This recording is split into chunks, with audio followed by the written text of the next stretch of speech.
C'est parti. Donc la troisième roue du carrosse, les hôpitaux maintenant. Donc on a vu des belles idées d'aide à la décision et aussi de dispatching de documents qui sont un peu en attente de Web Service Fire pour simplifier leur travail. Donc je vais être assez décevant puisque nous ne sommes pas représentants des EIHR. Donc mais on débroussaille. Donc nous sommes les représentants avec mon collègue Julien euh, de la PHP, donc les hôpitaux de Paris. Je vais y venir. Donc on va vous présenter le contexte de nos travaux sur Fire, l'implémentation technique qu'on met en place, les erreurs qu'on a faites et qu'on refera peut-être si non, on ne fera pas, et la conclusion de ce travail. Donc les hôpitaux de Paris, c'est 40 hôpitaux qui sont fédérés, ça veut dire ils essayent d'utiliser les mêmes outils en fait dans les 40 hôpitaux avec un modèle centralisé. Et l'EDS à la PHP, donc c'est un entrepôt de données de santé avec un certain nombre de profils, des DevOps, des ingénieurs de données et puis des médecins qui consolident les données qui sont emmagasinées au quotidien par les patients en fait. Et donc nos missions, c'est de désiloter les différents outils le plus vite possible. Donc, c'est-à-dire de récupérer, de mettre dans un endroit unifié et standardisé avec de l'alignement sémantique, etc. Toutes ces données de patients de manière à pouvoir les redistribuer. Alors, je n'ai pas cité les startups, mais je vais donc les redistribuer pour donc des médecins qui vont faire de l'aide au codage, pour tout un tas de use cases. Et donc, nos travaux, c'est essentiellement de faire des flux de données, mais aussi de faire du dédoublonnage, l'enrichissement, interopérabilité, des identifications. Et en fait, petit à petit, il y a de plus en plus de responsabilités. Ces données, en fait, on met à disposition des services. Donc, on a une plateforme d'analyse qui permet justement aux data scientists et aux équipes transdisciplinaires de faire des analyses tant que les données sortent pour des questions de souveraineté, mais aussi de compliance à RGPD et de simplicité en fait, pour loguer tout ce qui se fait, etc. On met à disposition aussi des outils de fouille de données pour aider les utilisateurs à avoir des interfaces simples pour finalement surpasser un peu la fouille de données qu'ils auraient dans un outil EHR où ils doivent connaître le nom et le prénom pour ensuite récupérer leurs informations. Et on fait voilà, des API, donc c'est le sujet aujourd'hui. Alors, il y a plusieurs projets internes en fait, qui nous ont montré le besoin d'avoir des API. Donc, il y a le portail patient. Alors, le portail patient, c'est les patients qui sortent des hôpitaux de Paris, ils peuvent en fait lire leur compte rendu en se connectant à un outil qui est en fait hébergé au sein de la PHP. Donc, c'est-à-dire qu'on a un front qui est accessible depuis Internet, mais tout l'API, etc. de ce projet portail patient est en interne et accède en fait à notre API. Donc il y a un deuxième projet, c'est l'aide au codage. Donc avec dans les années 2000, l'avènement de la tarification à l'activité, c'est-à-dire le remboursement en fonction des actes qu'on applique aux patients. Eh bien, plus on code bien et plus on a d'argent, et donc une API d'accès aux données moderne, mise en place par ces spécialistes de la T2A, permet à ces médecins codeurs d'optimiser en fait leur remboursement. Et donc, ils ont besoin essentiellement de tous les détails du dossier patient qui sont dans différents outils silotés, comme je vous l'ai présenté au début. Et on a aussi un autre use case, c'est un générateur de cohortes, c'est-à-dire faire des groupes de patients qui permettent de répondre à la question de recherche. Et donc, pour ce genre d'outils, une API web, pour faire des sites web, c'est plutôt pratique. Donc, notre problématique, c'est que il y a beaucoup de patients et de données à la PHP. En particulier, on a parlé des données de laboratoire, donc il y a 2 milliards d'informations. On en a à peu près 200 000 chaque jour supplémentaires. 50 millions de PDF, 100 000 nouveaux PDF chaque jour, avec une croissance comme ça. Donc, ça, c'est des problématiques finalement de performance qui s'appliquent aux API aussi. Alors pourquoi Fire? Eh bien, pourquoi pas. Donc Fire, c'est, je rappelle la définition. Donc c'est un draft de standard. Enfin en tout cas, c'est dans la dernière version, ils écrivent toujours ça. Donc probablement ils sont pas encore sur deux. C'est voilà des éléments et des formats, un modèle de données médicales et une API, des spécifications d'API par-dessus tout ça pour échanger des données d'IHR en fait. Donc on est en plein dedans. Alors les avantages, c'est qu'ils modélisent les objets médicaux avec tout le historique d'HL7, donc je sais pas depuis quand ça existe HL7, mais un sacré bout de temps, donc ils ont pu finalement converger vers, en s'appuyant sur le reste cette fois, vers quelque chose d'à la fois très vaste en termes de connaissances et très flexible en termes et pratique pour des développeurs. Il définit dans son API la lecture, l'écriture, la recherche. Enfin, on l'a vu, très intéressant avec le message header là. C'est extensible et donc c'est standard ou presque parce que c'est extensible et du coup chaque pays peut l'étendre à sa manière, chaque hôpital aussi. Donc on marche un peu sur le fil, un petit peu comme entre le chaos et la bureaucratie. Donc on est toujours, faut toujours être attentif. Donc voilà, en termes d'implémentation, donc on a vu les usages. On a un peu fait le tour de ce qui existait en termes de framework open source et on a travaillé avec Happy Fire, on l'a testé puis on l'a adopté en fait. Donc c'est une implémentation en Java avec framework Spring. Et donc il y a deux versions en fait, si on regarde bien, il y a une version JPA qui s'appuie sur un modèle assez élégant mais assez non optimisé, donc qui permet en fait de stocker les ressources, n'importe quelle ressource du passé et du futur dans le même modèle, donc c'est plutôt malin. Mais c'est très complexe, c'est plutôt orienté machine, et c'est vraiment lent, donc ça veut dire que nos 10 millions de patients, on ne peut pas les mettre dedans. Et il y a une version serveur qui permet d'implémenter en fait son propre socle de base de données, et c'est ce qu'on a utilisé. Alors Happy Fire, c'est fait en fait par un développeur qui est très très actif, donc comme souvent, il y a beaucoup de projets comme ça. C'est pas forcément des projets KO, hein, comme on l'a vu. Et donc, c'est lui qui avait créé API HL7, pour ceux qui travaillaient dans le domaine à l'époque. Donc, nous, notre socle de base de données, voilà, on a fait des erreurs, des essais, et puis aujourd'hui, on a convergé vers ce modèle. Donc, on a Happy Fire, en fait, c'est notre API, c'est ce qu'on met à disposition aux différents projets, et puis évidemment, tous les nouveaux projets sont bienvenus, et c'est pour ça qu'on a choisi une interface standard. Et en fait, on utilise une architecture inspiré de ce qu'on appelle CQRS. CQRS, c'est en fait c'est le meilleur des deux mondes. C'est-à-dire on utilise une base relationnelle et une base NoSQL et on prend le meilleur des deux pour les combiner. Donc c'est-à-dire qu'on écrit en fait avec tous les aspects transactionnels, sécurité de données dans la base relationnelle. On a des événements qui synchronisent en fait avec un index qui lui est adapté et qui bénéficie de transformations avancées. C'est scalable, toutes ces deux briques-là sont scalables et ça permet finalement à de très nombreux utilisateurs de bénéficier d'un excellent moteur de recherche.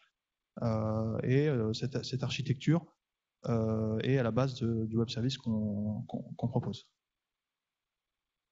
Donc, dès lors qu'on a Happy Fire à l'architecture, il a été question de modéliser en fait des profils. Hein. On n'a pas attendu que tout le monde se mette d'accord en France, alors c'est le problème. Pour faire des ressources, on a utilisé Furor, donc c'est un outil plutôt pas mal qui finalement permet de modéliser des ressources spécifiques. Alors là, c'est patient Pays-Bas, mais bon, nous on a fait celui de la PHP et puis on dit ce qu'on utilise, ce qu'on n'utilise pas, en respectant finalement les normes prévues par le standard.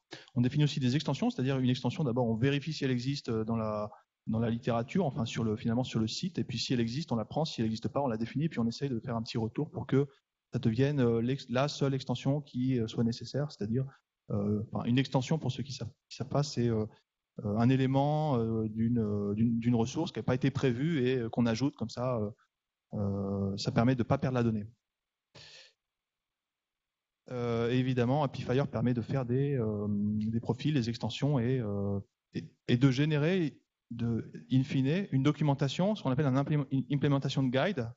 Donc une implémentation de guide, c'est un guide, donc il y a un outil qu'on peut trouver en fait si on fouille bien le site, qui permet de générer une doc avec un moteur Jekyll on peut faire customiser des pages, faire des templates avec des définitions.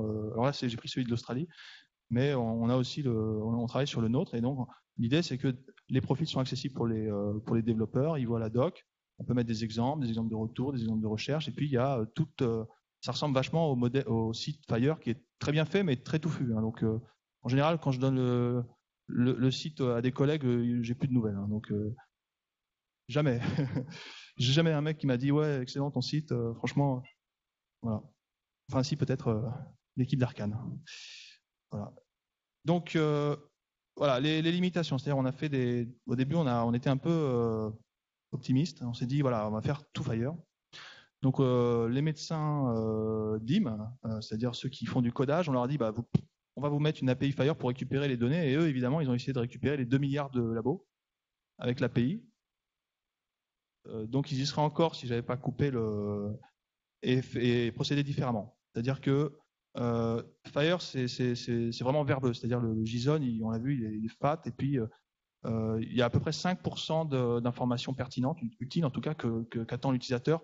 Pour tout le reste, en fait, des informations plutôt web, orientées avec des URL, etc. Donc, c'est dommage pour 2 milliards d'informations, déjà avec une centaine d'éléments pertinents, de faire un truc si verbeux. Enfin, en tout cas, pour ce qu'on appelle le bulk export, c'est-à-dire exporter des tonnes de données.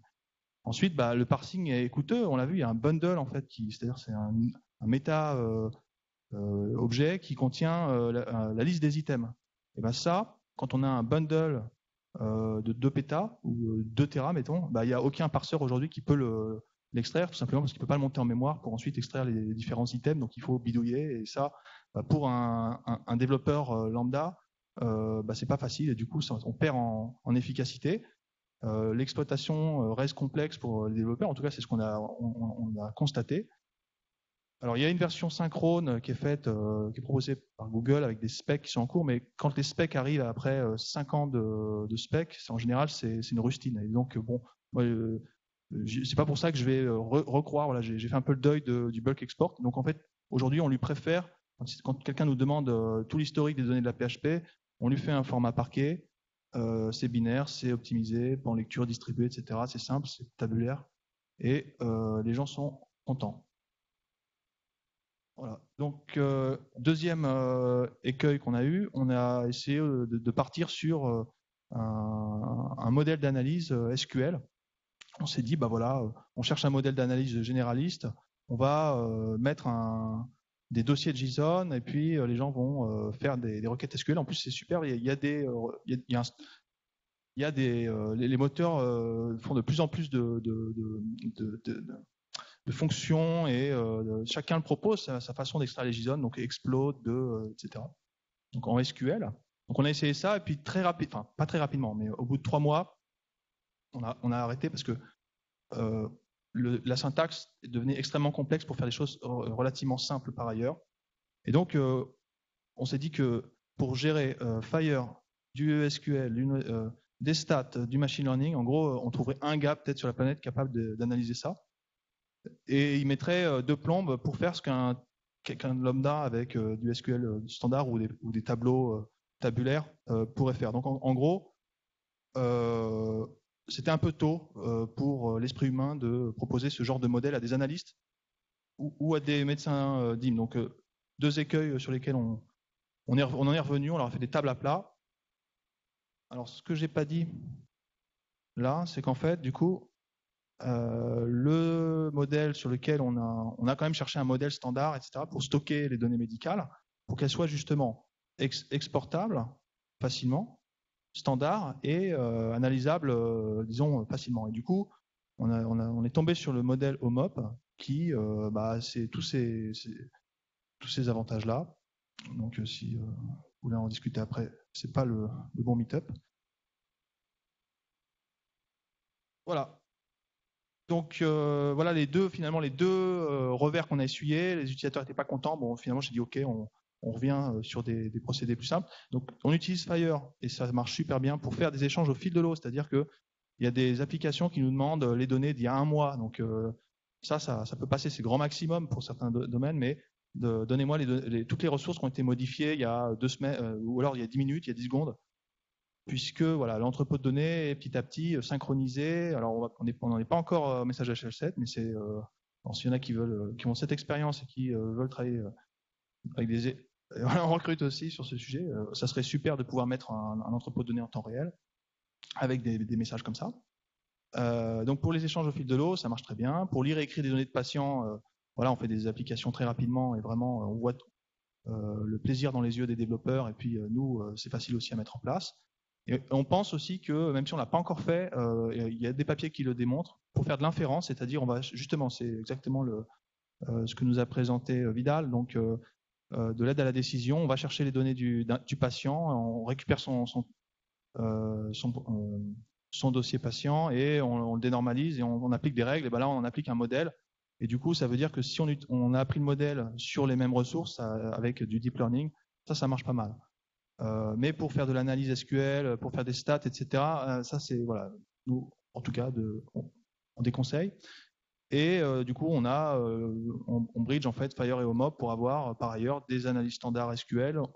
C'est utilisé à l'international, donc on récupère des analyses toutes faites. Et c'est compatible Fire, c'est-à-dire qu'il y a finalement une transformation de modèle à faire, c'est-à-dire qu'on n'a pas de.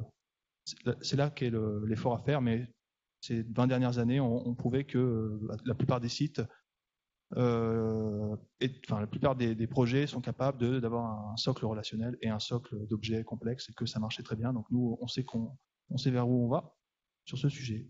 Voilà, merci.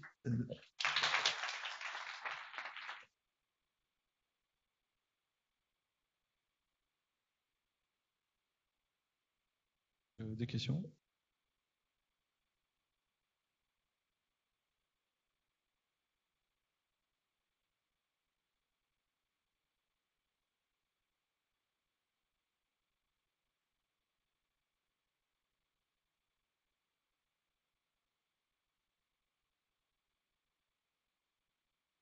Alors, donc sur les référentiels, donc les terminologies, NABM, Lowing, etc. Donc ce qui est assez sympa, donc c'est qu'en fait au MOP, c'est essentiellement en tout cas, c'est deux axes. Il y a un axe vocabulaire qui est finalement un équivalent du modèle sémantique, donc c'est-à-dire qu'on va être capable de décrire des graphes dans ce modèle relationnel. Donc c'est très expressif, ça permet de stocker toutes les terminologies en fait, et aussi de faire de l'alignement sémantique avec des prédicats en fait sémantiques. Donc globalement, il y a une forme d'équivalence en tout cas entre un modèle Hall qui bien sûr a des avantages par rapport aux règles, etc. Mais techniquement, on peut stocker ça déjà et en plus, on peut l'aligner. Et du coup, ce qui est intéressant, c'est que tout alignement fait dans ce modèle, donc c'est-à-dire que l'alignement, on va dire que le code NABM est équivalent à celui de Lowing, par exemple. On va faire ce travail, donc ça veut dire que il y a une armée de personnes qui le font, donc toc, ils en ont fait un, et instantanément, grâce à la normalisation relationnelle, la ressource observation, donc celle qui contient les labos, eh bien, elle va, lorsqu'elle va être partagée avec l'utilisateur, il y a deux choses. Il va être capable de chercher avec le nouveau code Holowink alors qu'il ne pouvait pas le faire avant. Donc, ça veut dire qu'un outil qui cherche en Holowink, si on a fait le mapping avec NABM, bah, ça va marcher. Et deuxièmement, on va enrichir la ressource en disant, bah voilà maintenant la liste des manières d'exprimer ce concept. Du coup, pour ça, ça marche pas mal. Après, il y a effectivement un mapping plus délicat à faire entre les différents objets Fire. Par exemple, il y a des objets questionnaires, qui est un objet complexe qui livre en fait, qui relie d'autres, enfin, qui relierait parce que faut essayer d'interpréter la loi, quoi. Donc, j'ai l'impression que ça marche comme ça, qui relie avec d'autres ressources, donc un questionnaire, un formulaire, qui représente à peu près 80% de la donnée en fait des différents IHR, hein, à peu près, c'est énormément de données. Et en fait, ben là, il a fallu attendre qu'Omop fournisse une table équivalente. Donc c'est pas toujours le cas. Par exemple, sur la génomique, ils n'ont pas encore fait de proposition. En tout cas, ils n'ont pas appuyé de solution. Sur le PAX non plus. Donc bon, c'est effectivement, on marche sur deux standards. On a deux problèmes, mais on a aussi des solutions par ailleurs.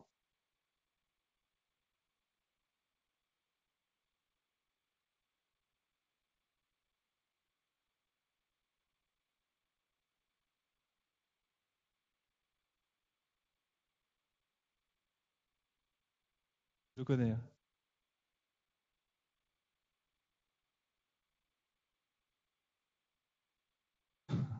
Ok.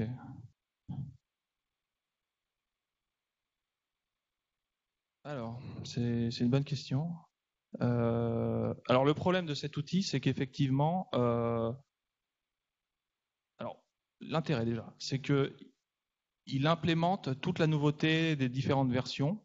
Donc, ça veut dire qu'on a, par rapport à le faire à la main avec un fichier vide, on sait exactement comment ça fonctionne. On ne fait pas d'erreur d'appréciation sur les différentes cardinalités, etc. Le problème que c'est que sur Windows, qui sont partis déjà bien en tête dès le départ ils ont coupé la communauté en deux. Donc, ça permet de le faire à la main et d'extraire un fichier XML qu'on peut ensuite éventuellement extraire en JSON et qu'on met